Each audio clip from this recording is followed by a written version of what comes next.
Super 8ലെ സിംബാബ്വേയുടെ അവസാന പ്രകടനം തന്നെ നോക്കുക. 179 എന്ന മികച്ച ലക്ഷ്യമായിരുന്നു ശ്രീലങ്ക സിംബാബ്വേക്ക് നൽകിയിരുന്നത്.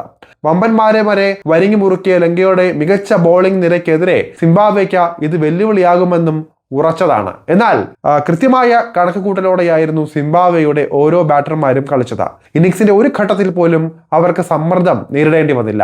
പ്രതാപകാലത്തെ ഓസ്ട്രേലിയൻ ടീമിനെ ഓർമ്മിപ്പിക്കും വിധമുള്ള പ്രകടനമായിരുന്നു സിംബാബ്വെ ബാറ്റിംഗിൽ കാണാൻ സാധിച്ചത്. റൺ ചേസിൽ സിംബാബ്വേക്ക് മികച്ച തുടക്കം ആവശ്യമായിരുന്നു. ബെനറ്റ് മെറുവാനി സഖ്യം അവർക്കത് നൽകുകയും ചെയ്തു. 51 പന്തിൽ 69 റൺസ് ആദ്യ വിക്കറ്റിൽ ഇരുവരും ചേർന്ന് കൂട്ടിച്ചേർത്തു. മെറുവാനിയാണ് ആദ്യം ക്രീസ് വിട്ടത്. ടീം ടോട്ടലിൽ 100 തികയും മുൻപ് ബേളും പുറത്തായി. എന്നാൽ 3-ാം വിക്കറ്റിലെ ബെനറ്റ് റസ സഖ്യം സിംബാബ്വെ ജയം എളുപ്പമാക്കുകയായിരുന്നു. 40 പന്തിൽ 69 റൺസാണ് ഇരുവരും വാരിക്കൂട്ടിയത്. 19-ാം ഓവറിൽ ടീം 167 നിൽക്കെ റസ മടങ്ങുമ്പോഴേക്കും സിംബാബ്വെ ജയത്തിന്റെ തൊട്ടരികെ എത്തിക്കഴിഞ്ഞിരുന്നു. ഓപ്പണർ ബ്രയാൻ ബെന്നറ്റ് പുറത്താക്കാതെ 63 റൺസാണ് നേടിയത്. 48 പന്തിൽ 8 4 ഉൾപ്പെട്ടതായിരുന്നു ബെന്നറ്റിന്റെ ഇന്നിങ്സ്. എന്നാൽ കളി മാറ്റിയത് സിക്കന്ദർ റാസയായിരുന്നു. വെറും 26 ബോളിലാണ് അദ്ദേഹം 45-ലെത്തിയത്.